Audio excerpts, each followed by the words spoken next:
So Chrissy Teigen says her well-documented miscarriage in 2020 was actually an abortion to save her life. Let's just call it what it was. It was an abortion, she told the crowd in Beverly Hills, and she said, Yeah. an abortion to save my life for a baby that had absolutely no chance. And to be honest, I never ever put that together until actually a few months ago. The model and cookbook maven was one of a group of speakers at the event designed to bring together activists and television creators to encourage more nuanced characters and storylines. She went on to explain why the painful decision was necessary. It became very clear around halfway through that he would not survive and that I wouldn't either without any medical intervention. The loss was the subject of a widely shared Instagram post that has accumulated over 11 million likes. So she is currently pregnant right now. So, Yeah. what are your thoughts With on her fourth Chrissy? child, right? Her fourth pregnancy. This is for pregnancy, but this will Third be child. right. Right. What are Yeah. your thoughts on Chrissy Teigen's revelation? Okay. My first thought, I saw this and I read about it somewhat, Okay.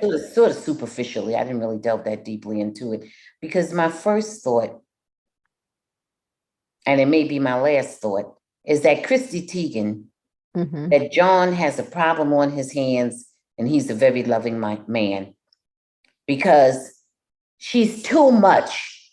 Mm-hmm. My thought about her was, why are you going there? Mm-hmm. If you're not talking about activism for abortion or reproductive rights, not abortion rights, but women's reproductive rights, women's human rights, if you're not advocating for that, why is it this discussion? Mm-hmm. I'm not sure.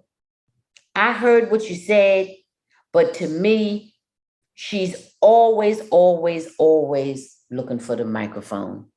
To me, she's a microphone hog. To me, there was no reason for her, a married woman who's have two children on her fourth pregnancy, and we all know that there was complications and problems because that last baby did not live. She didn't need to delve into that. To me, there was no reason for it.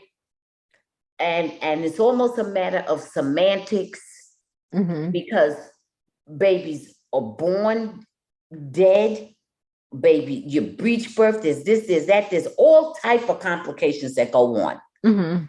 And to even fall into the category of calling it an abortion, maybe it was a medically required abortion, maybe that's what she calls it. To me, she's blurring the issue.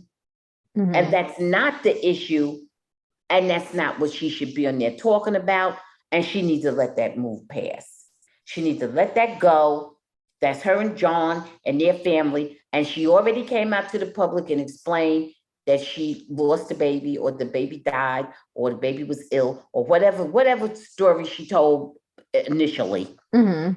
She needs to let that go. She don't need to come out and say, oh, but it was really an abortion. It was not a traditional abortion in the sense that we think of abortion. Right. It was not. It was not. And she's blurring issues when she comes out there with that. And to me, she's just looking for something to run her mouth about and include herself. She's not talking about health care, prenatal care, abortion rights, re-implementation of Roe v. Wade. She's not talking about anything that is critical. She's talking about her experience.